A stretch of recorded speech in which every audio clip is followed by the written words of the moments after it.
What if the reason you feel stuck is not because you don't know enough, but because you've been trained to live in your mind? It's our culture. In this video, I'm going to take you back to a time before Socrates and before Plato, to a time when truth wasn't something you sat and thought about. It was something you entered into, something you experienced, something that changed you.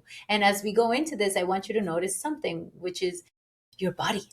Not just what you understand, but really to be in touch with your body, because this conversation is not about giving you more insight. It's about reconnecting you to something that you already know. Most people I speak to, especially the kind of people that find my work, who find their way into my world, are not beginners, right? So if you're here, you've done the work. You've done the work and you've read the books, and maybe you've gone to therapy, and perhaps you've explored trance states or plant medicines. You've journaled, you reflected, you have been processing, you are aware, not just aware, you're deeply aware. And then, yet there's a gap, right? There's a subtle, persistent gap between what you understand and what you actually live. And you know your patterns, right? But they still show up, and you know what you want, but something inside of you is holding you back and you're just not fully living it. Most people think they need more clarity. They just need to understand the next thing. But what if that's not true? What if the very thing you've been trained to rely on, your mind, is also the thing that's keeping you from actually changing? Insight alone does not transform you.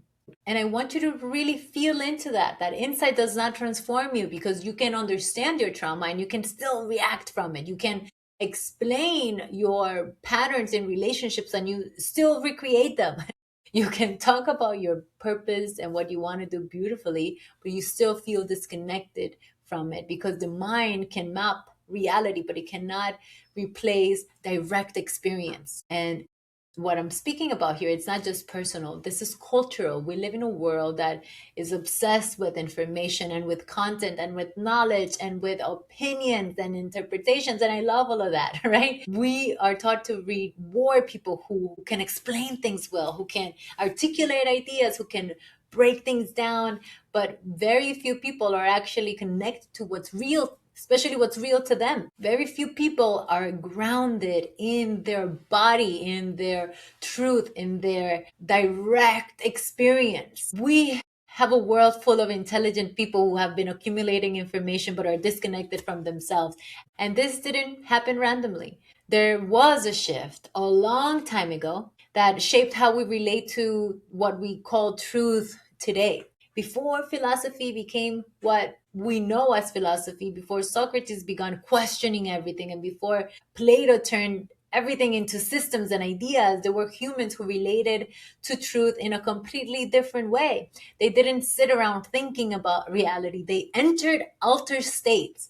They went into deep stillness. They experienced reality directly. They were not separated into the many roles they played. They were healers and prophets and mystics, and what today we might call a magician, not like someone that creates illusions, but someone who worked with reality. Have you ever heard about Parmenides? This was a Greek philosopher from the colony of Ilia in southern Italy. I'm learning about him through the work of Peter Kinsley. He argued that reality is one, unchanging and indivisible. His reasoning laid the work for Western metaphysics and for formal logic. Now, what we know in this poem that they find about him, he writes about being taken on a journey. And this is where most people miss it, because they read it as like poetry or a metaphor. But what if it wasn't? He describes being carried in a chariot beyond the human world into the realm where he meets a goddess, and she doesn't teach him through logic. She doesn't give him ideas. She stops him completely. She brings him into a state where normal movements of the mind stop. And from that place, she reveals that reality is one unchanging whole, and that everything we perceive as separate, fragmented, moving is part of a different layer of experience. But here's the part that matters. Parmenides didn't leave with a concept. He left changed because he had his own experience, something directly. And then there was Empedocles, about 100 years difference, and he embodies what it looks like to live from that truth. He teaches about the elements: earth, water, air, fire, what our indigenous people have been teaching us throughout time, and about the forces that move everything: love and what he calls strife, or union and separation. But this wasn't theory. People experienced him as someone who could work with life itself, as a healer, as someone who could influence the natural world and the elements because he wasn't separate from it. Where Parmenides dissolves into stillness, Epicleides returns into life, aligned, embodied, connected. With Socrates, who came after, we move into questioning and dialogue and analysis and reasoning. With Plato, we move into systems and concepts and models and frameworks. And what happens is that slowly we move away from direct experience and into thinking about experience and thinking about our feelings. And this becomes the foundation of Western culture. So you're not stuck because you don't know enough. You're stuck because your knowing has not become embodied truth. So how do you shift this? I promise you that it's not by thinking more, but by changing your relationship to experience. And the first thing that you want to do is that you can create a space where nothing happens, right? No input, no distraction, no stimulation.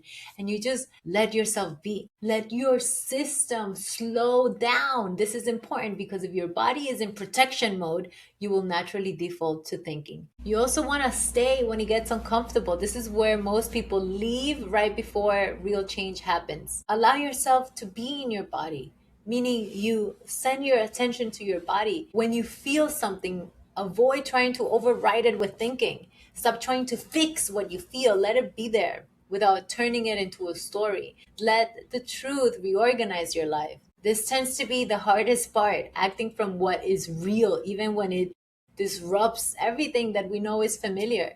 But that's the work.